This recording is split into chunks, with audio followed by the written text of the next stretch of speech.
এরপরে তারা বলেছে রাজ্যের প্রতিটি মৎস্যজীবীকে প্রধানমন্ত্রী মৎস্য সম্পদ যোজনায় মৎস্য সম্পদ যোজনার অধীনে নথিভুক্ত করা হবে।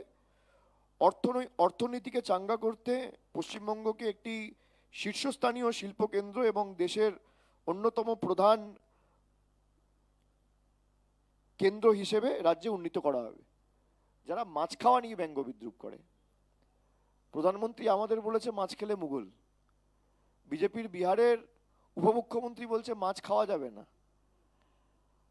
আমাদের খাদ্যাভাস নিয়ে যারা ব্যঙ্গ বিদ্রুপ করে, যারা টোনটিটকিরি করে, যারা কোনোদিন মানুষের পাশে দাঁড়ায়নি, তারা নাকি মৎস্যজীবীদের সাহায্য করেন। করুন, কে বারণ করেছে? এতদিন তো করেননি, রাজ্য সরকার করেছে সমুদ্র সাথী করে। বাংলার পলিটিক্স তো এরা ফলো করে না। এদের কাছে পলিটিক্স মানে হচ্ছে হয় ইসিআই, নইলে ইডি, নইলে সিবিআই। এর তো বেসিক্যালি তিনটে এজেন্সি। তারা বলেছে অভিন্ন দেওয়ানি বিধি, গুজরাটে আজ থেকে 7 দিন আগে বিধানসভায় মুভও করা হয়েছে। অভিন্ন দেওয়ানি বিধি যদি কার্যকরী হয় বাংলায়, সব থেকে বেশি ক্ষতিগ্রস্ত হবে তপশিলি জনজাতি সম্প্রদায়ের মায়েরা ভাইয়েরা, যারা এসটি। জোর জবরদস্তি ধর্ম বা খাদ্যাভ্যাস কারোর উপর চাপিয়ে দেওয়া, এই রাজনীতি বিজেপি বাংলায় রফতানি করে এই পরিবর্তন বাংলায় আনতে চায়। এই কারণে তারা বলছে পাল্টানো দরকার। তারা বাংলার মানুষের জীবনে কোনো ইতিবাচক পরিবর্তন আনতে চায় না। যদি বাংলার মানুষের জীবনে সত্যি ইতিবাচক কোনো পরিবর্তন বিজেপি আনতে চাইতো, তাহলে বাংলার 2 লক্ষ কোটি টাকা আজকে বকেয়া পাওনা থাকতো না। আমি তো চ্যালেঞ্জ করছি, বিজেপির কোনো নেতা যদি তৈরি থাকে, মঞ্চ বাঁধুন, জায়গা বাঁধুন। 5 বছরে আবাস যোজনা, গ্রাম সড়ক যোজনা, 100 দিনের কাজ, 1 পয়সা দিয়েছে কেন্দ্র যদি দেখাতে পারে, 1 পয়সা, আমি কোটি কোটি টাকা বলছি না, সিঙ্গেল পয়সা, আমি রাজনীতি ছেড়ে দেবো। 1 পয়সা 5 বছরে যদি 1 পয়সার হিসাব দেখাতে পারে, শ্বেতপত্র প্রকাশ করুক বিজেপির ক্ষমতা থাকলে। তারা বলেছে পুরনো চা বাগানগুলিতে আমরা নজর দিয়ে দার্জিলিং চা কে বিশ্বজনীন করে বিশ্বজনীন ব্র্যান্ডিং এবং তার সাথে পাট শিল্পের আধুনিকরণ করা। আসামে আপনারা 1 দশক ধরে ক্ষমতায়, কটা চা বাগান খুলেছে আসামে? 2021-এর নির্বাচনের আগে নির্মলা সীতারামন দেশের অর্থমন্ত্রী এসে বলেছিল 1000 কোটি টাকা স্পেশাল প্যাকেজ বাংলার চা বাগানের জন্য দেওয়া হবে। 2016 সালে 19 সালে প্রধানমন্ত্রী বলেছিলেন, 1 পয়সা দিয়েছেন বাংলাকে? আমরা যখন ক্ষমতায় আসি 2011 সালে, একটা চা শ্রমিকের দৈনিক মজুরি ছিল 67 টাকা। আজকে সেটা বেড়ে 250 টাকা হয়েছে 15 বছরে। তৃণমূল আগামী দিন জিতে আসবে, সেটা বেড়ে 250 থেকে 300 হবে। চা সুন্দরী প্রকল্পে ঘর হোক, চা শ্রমিকদের জন্য প্রাইমারি হেলথ সেন্টার হোক, তাদের বাচ্চাদের জন্য পড়াশোনার জন্য স্কুল বাসের ব্যবস্থা, বাচ্চাদের রাখার জন্য ক্রেশ। কেন্দ্র সরকার তো গরিব চা শ্রমিকদের পিএফ প্রভিডেন্ট ফান্ড মেরে দিচ্ছে। চা শ্রমিকদের ন্যায্য প্রভিডেন্ট ফান্ড যারা দেয় না, তারা চা শিল্পে দার্জিলিংটিকে বিশ্ববন্দিত করে। দার্জিলিংটি অলরেডি বিশ্বজনীন। অমিত শাহকে জিজ্ঞেস করবেন না দিল্লিতে বসে কি চা খান, ও বলবে দার্জিলিং চা খাই। বিজেপির যত নেতা আছে কি চা খান জিজ্ঞেস করবেন। যারা নিজেদেরকে দাবি করেছিল চাওয়ালা, চা বিক্রি করে প্রধানমন্ত্রী হয়েছেন, আমার চ্যালেঞ্জ, একটা চা বাগান খোলার ক্ষেত্রে যদি দেখাতে পারে বিজেপির কোনো নেতা সদার্থক ভূমিকা নিয়েছে, যা শাস্তি দেবেন মাথা পেতে নেব। আসামে তো 1 দশক ক্ষমতায়, আপনি দেখান না একটা চা বাগান খুলেছে। এরপর তারা বলেছে ভারতীয় সংবিধানের 8ম তফসিলে কুড়মালি ও রাজবংশী ভাষাকে অন্তর্ভুক্ত করা হবে। মানে কত বড় জালি সরকার! এখানে তো কেন্দ্র সরকার, রাজ্য সরকারের কোনো ভূমিকা নেই, এটা তো কেন্দ্র হাতে। আমি আপনাদের একটা চিঠি দেখাচ্ছি। 19শে ফেব্রুয়ারি আমাদের রাজ্যের তরফ থেকে তদানীন্তন যিনি মুখ্য সচিব ছিলেন, তিনি একটা চিঠি ইউনিয়ন হোম সেক্রেটারিকে লিখেছিলেন 19শে ফেব্রুয়ারি 2026, আজ থেকে 1.5 মাস আগে। সেখানে স্পষ্ট লেখা ছিল, proposal of inclusion of Rajbanshi and Kurmali language in the 8th schedule to the constitution of India. আমাদের রাজ্য সরকারের তরফ থেকে 8ম তপশিলে অন্তর্ভুক্ত করার জন্য রাজবংশী ভাষা এবং কুড়মালি ভাষাকে স্পষ্টত আজ থেকে 1.5 মাস আগে চিঠি দিয়েছে, এখনো পর্যন্ত বিজেপি সরকার করেনি। এই হচ্ছে বিজেপির দ্বিচারিতা। আমি চিঠির কপি আপনাদের কাছে তুলে ধরছি। এদের পুরোটাই জুমলা। তারা দুর্নীতিতে নাকি তৃণমূলের বিরুদ্ধে হোয়াইট পেপার প্রকাশ করবে। এই দেখুন, সব থেকে বড় কোল মাফিয়া অমিত শাহকে ফুল দিচ্ছে, তার নাম জয়দেব খান। সব থেকে বড় কোল মাফিয়া আসানসোলের, ধোয়া তুলসী পাতা, ওয়াশিং মেশিন। এটা জিজ্ঞেস করবেন ক পয়সা নিয়েছেন আর কবার একে ইডি সিবিআই ডেকেছে। বিজেপির দুর্নীতির বিরুদ্ধে লড়াইয়ের নিদর্শন। অমিত শাহকে টার্মেকে দাঁড়িয়ে স্পেশাল পারমিশন করে ফ্লাইট থেকে নামার পর রিসিভ করছে কে? জয়দেব খাঁ, প্রহ্লাদ যোশী। জয়দেব খাঁ বিজেপি দুর্নীতির বিরুদ্ধে লড়াই করবে, এই হচ্ছে তার নিদর্শন। আমি তো ছবি দেখাচ্ছি। বাংলার মানুষকে যারা বোকা বানাতে এসছে, লেজে গোবরে হবে আগামী দিন, তৈরি থাকুক। তারা বলেছে আয়ুষ্মান ভারত যোজনায় বাস্তবায়নের ক্ষেত্রে সমস্ত কেন্দ্রীয় সরকারি প্রকল্প চালু করা হবে। মহিলাদের জন্য বিনামূল্যে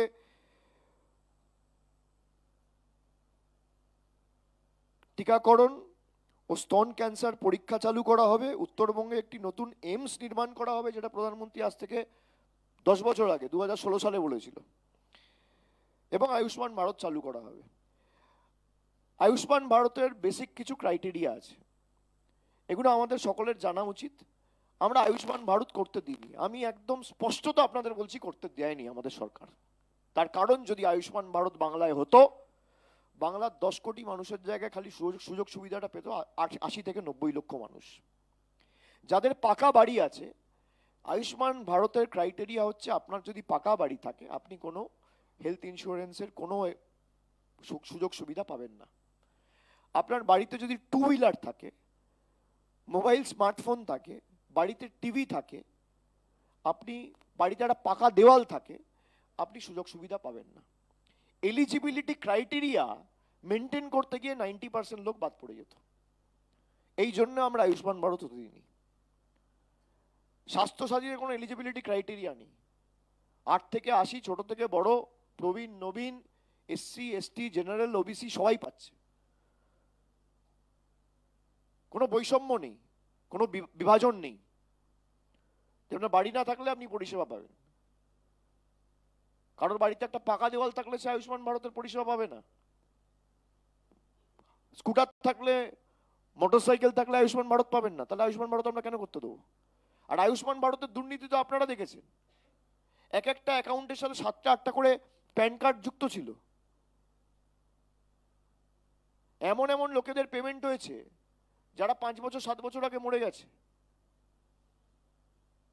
ভুড়ি ভুড়ি উদাহরণ, হরিয়ানা থেকে, রাজস্থান থেকে এসছে, জনসমক্ষে রয়েছে।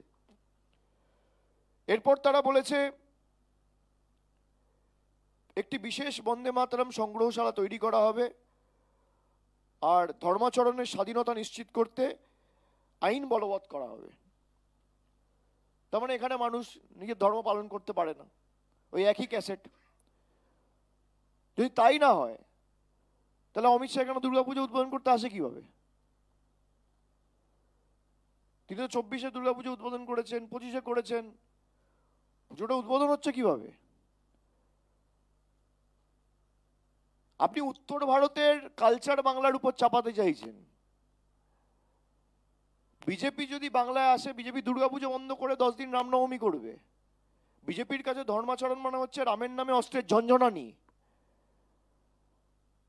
আমাদের কাছে ধর্মাচরণ মানে হচ্ছে জাতি দলমত নির্বিশেষে উৎসবের আনন্দ ভাগ করে নেওয়া, সাম্প্রদায়িক সম্প্রীতি বজায় রাখা। অস্ত্র নিয়ে, দাঁ, কোদাল, তরোয়াল, পিস্তল নিয়ে ডিজে বাজিয়ে জল্লাদদের মতো নৃত্য করা বাংলার সভ্যতা সংস্কৃতি নয়। তারা বাংলার মাটি চেনে না, যারা এসব ভাষণবাজি করছে তো স্বীকারই করে নিয়েছে গুজরাট থেকে দিল্লি থেকে চলবে। 12 বছর আপনি ক্ষমতায়, আপনি আপনার রিপোর্ট কার্ডটা দিয়ে বলুন আপনি কটা মানুষের হাতে কর্মসংস্থানের নিয়োগপত্র তুলেছেন, কটা মানুষকে বাড়ি দিয়েছেন। আপনি শ্বেতপত্র প্রকাশ করুন না, কে বারণ করেছে? জয়দেব খাঁ আপনাকে রিসিভ করছে, সব থেকে বড় কয়লা মাফিয়া, আর আপনি দুর্নীতির বিরুদ্ধে লড়াই করবেন। এই তো আপনার আসল চেহারা। প্রধানমন্ত্রী বলছে 2,500 টাকা দেবো, 1 পয়সাও পাইনি, 14 মাস পার। আর আপনি প্রতিশ্রুতি দিচ্ছেন প্রত্যেক মায়েদের আর যুবক যুবতীদের আমরা 3,000 টাকা করে দেবো। আপনি দিন। আমরা কথা দিয়েছি 1 মাসের মধ্যে যুবসাথী প্রকল্পের টাকা সবাই পেয়ে গেছে, মার্চেও পেয়েছে, এপ্রিলেও পাবে, মেতেও পাবে, জুনেও পাবে। মানুষকে পরিষেবা দেওয়া আমাদের কাছে নির্বাচনী প্রতিশ্রুতি হতে পারে না। আমরা নির্বাচনী প্রতিশ্রুতি কথা বলেছিলাম 2021 সালের নির্বাচনের প্রাক্কালে যে পরিবারের একজন মহিলাকে লক্ষ্মীর ভান্ডার দেওয়া হবে। তৃণমূল ক্ষমতায় আসার পর পরিবারের সকলকে দিয়েছে। আমরা নির্বাচনের জন্য অপেক্ষা করিনি, আপনারা নির্বাচনের জন্য অপেক্ষা করেন। আর জিতে যাদের ভোটে জিতেছেন তাদের অধিকার আপনারা কেড়ে নেন। মানুষকে ভোট দিতে দিচ্ছেন না, তাকে আপনি টাকা দেবেন। মানুষের জলের প্রকল্পের টাকা আপনারা বন্ধ করে দিচ্ছেন, মাথার ছাদ বন্ধ করে দিচ্ছেন, বেসিক গ্রামীণ রাস্তা বন্ধ করে দিচ্ছেন, সর্বশিক্ষা মিশনের টাকা বন্ধ করে দিচ্ছেন। আপনারা লক্ষ্মীর ভান্ডার দেবেন, যুবসাথী দেবেন, 3,000 টাকা দিন। আমরা আপনি আজকের আমার এই সাংবাদিক বৈঠকের পর আপনি যদি সত্যিই মানুষের ভালো চান তাহলে আপনি বলুন আমরা যাই ফল করি বাংলার বিধানসভা নির্বাচনে, বিজেপি জিতুক বা বিজেপি হারুক, বাংলার প্রত্যেকটা যুবক যুবতীকে বিজেপি 3,000 টাকা দেবে। আপনার দেওয়ার জায়গাও রয়েছে, আপনি কেন্দ্রের সরকারের দায়িত্বে রয়েছেন 29 অব্দি। আপনি বলুন প্রত্যেক মহিলাকে আমরা ডিবিটি করে 3,000 টাকা দেবো। আমি আজকে যা যা বলেছি আমি ক্ষমা চেয়ে নেব।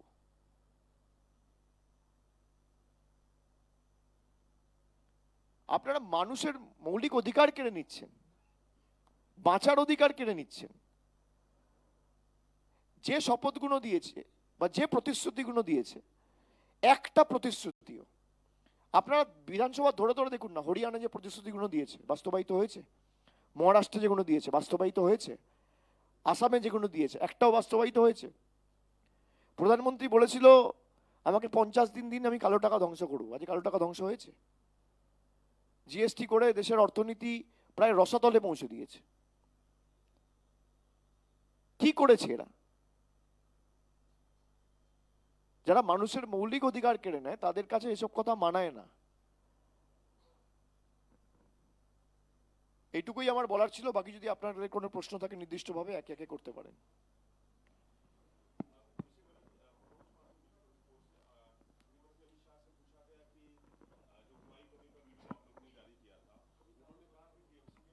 ताकत है, ऐसे 2-3 वीडियो बना सकती है और बीजेपी का हुमायूं कबीर से कोई लेना देना नहीं है।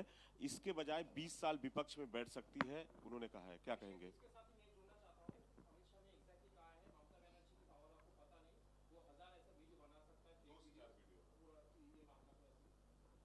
ये ताकत तो जहां तक मुझे पता था बीजेपी की है, क्योंकि बीजेपी ने कहा था, अमित शाह ने खुद कहा था कि हम सच को झूठ, झूठ को सच, जिसको जैसा मर्जी, इट्स ऑन रिकॉर्ड, हम वीडियो बना सकते हैं। तो बीजेपी ने कहा था।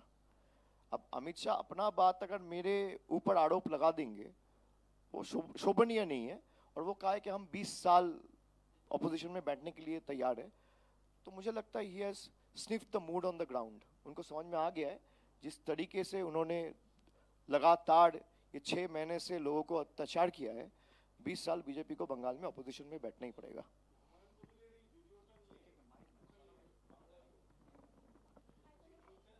দেখুন এগুলো তো আপনারা যেভাবে পেয়েছেন, আপনাদের মধ্যে থেকেই সাংবাদিক বন্ধুরা আমাকে লিঙ্ক পাঠিয়েছে, আমি দেখেছি। এবং খুব ইন্টারেস্টিং, আমি দেখলাম হুমায়ুন কবিরও বলছে এটা এআই জেনারেটেড, বিজেপি শুভেন্দু অধিকারীও বলছে এটা এআই জেনারেটেড। আমার আর কিছু বলার নেই। মানে BJP A equal to B equal to C, A equal to C, সোজা কথা। উনি বলে দিচ্ছেন এটা এআই দিয়ে তৈরি, আর শুভেন্দু অধিকারী বলে দিচ্ছে এটা এআই দিয়ে তৈরি। ঠাকুরঘরে কে, আমি তো কলা খাইনি। অভিষেক, বিগত যত নির্বাচন হয়েছে আমরা দেখেছি বিভিন্ন সময় ইডি সিবিআই রেডের ঘটনা ঘটেছে, কিন্তু তাতে সাধারণ মানুষ খুব বেশি চিন্তিত বা মাথা ব্যথা কখনো করেননি। কিন্তু এবার আমরা যেটা দেখলাম, এসআইআরকে যেভাবে অস্ত্র করা হলো, তাতে প্রথম থেকে নিয়ে আজকের দিন পর্যন্ত এখনো মানুষ চূড়ান্ত হয়রানির শিকার। আপনার কি মনে হয় যে এটা বিজেপির জন্য 2026 সালের সব থেকে বড় বুমেরাং হলো? দেখুন, আমি তো গণৎকার, জ্যোতিষ বা অ্যাস্ট্রোলজার নয়, তবে আমি আজ থেকে আমার মনে আছে আমি নিঃশব্দ বিপ্লবের একটা কর্মসূচি আমার লোকসভা কেন্দ্রে করতে গেছিলাম 2025 সালের খুব সম্ভবত 25শে জুন তারিখটা ছিল। আর তার পরের দিন এসআইআর এর নোটিফিকেশন পাবলিশ হয়েছিল। আমি বলেছিলাম বিজেপি 50-এর গন্ডি পেরোবে না। আজও আমি একই কথা বলছি। আগামী 25 দিনে বোঝা যাবে।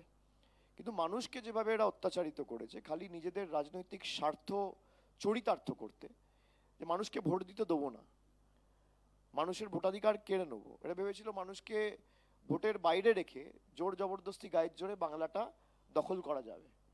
অন্য রাজ্যের সাথে বাংলার এখানেই তফাৎ, অন্য রাজ্যের সাথে বাংলার এখানেই তফাৎ যে অন্য রাজ্য হয়তো লড়াই করেনি বা কোথাও তারা হয়তো সেই প্রতিরোধের রাস্তাটা বেছে নেয়নি। বাংলা তো বিপ্লবীদের মানে জন্মভূমি, আন্দোলনের পীঠস্থান, প্রতিরোধ প্রতিবাদের এপিসেন্টার। তো বাংলার সাথে অন্যান্য রাজ্যের এটাই তফাৎ। মানুষ যেভাবে হয়রানির শিকার হয়েছে, আমরা একাধিক ঘটনা গত 6 মাসে, এমনকি প্রবীণ 80-85 বছরের লোকেরা এমন দৃশ্য ধরা পড়েছে ক্যামেরায় আপনাদের ফ্রেমে, যে স্ট্রেচারে করে লোককে শুনানিতে নিয়ে যাওয়া হয়েছে, হুইল চেয়ারে বসিয়ে নিয়ে যাওয়া হয়েছে, প্রসূতি, হ্যাঁ মানে অন্তঃসত্ত্বা অবস্থায় প্রেগনেন্ট মহিলাদের নিয়ে যাওয়া হয়েছে।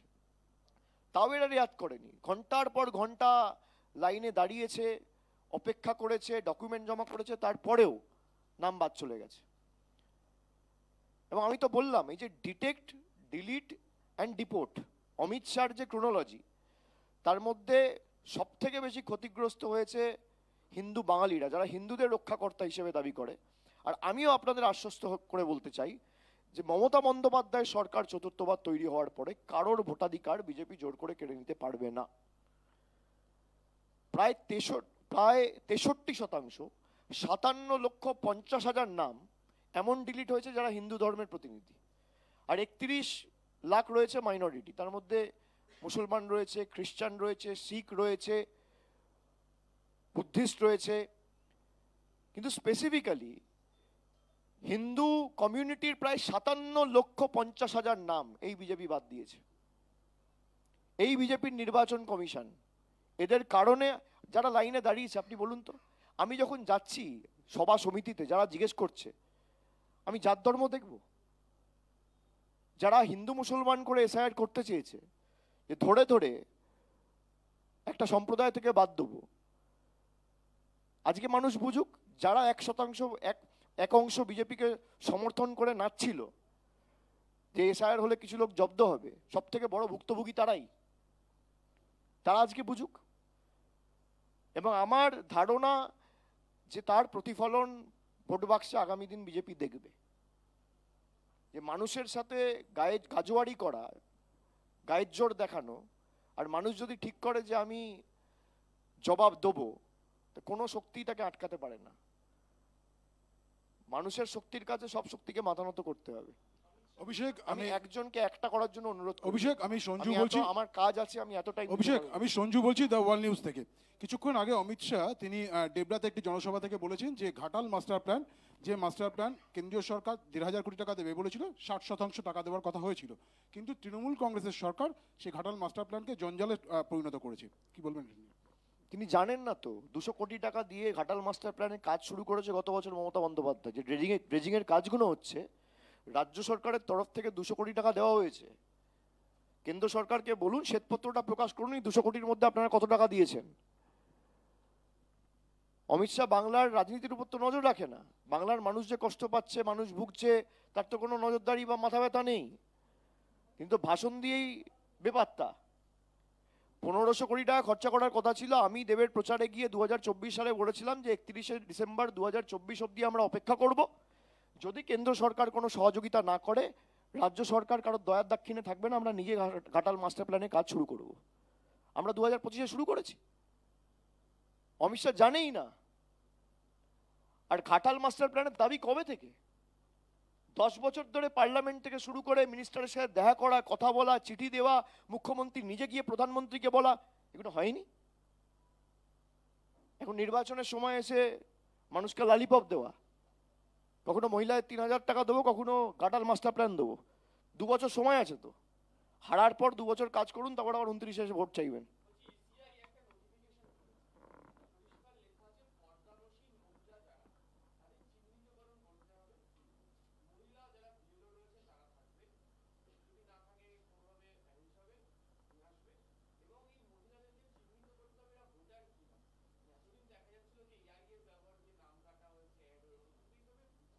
দেখুন, ওরা যা ইচ্ছে করুক, কিন্তু জ্ঞানেশ কুমারই বলেছিল যে আমরা বুথের ফুটেজ এই কারণে রিলিজ করতে চাই না, মা বহনों का इज्जत का बात है। তো এখন যখন আপনারা এসব করবেন তখন মা বহনों का इज्जत का बात नहीं है। দুটো তো কন্ট্রাডিক্টরি, পরস্পর বিরোধী, স্ববিরোধী। তো এরা যা কিছু করার করুক, যা পথ অবলম্বন করার করুক, গুহারা হারবে। আমি আবার বলছি, বাংলাকে এরা মানে আন্ডারমাইন করেছে, আন্ডার এস্টিমেট করেছে।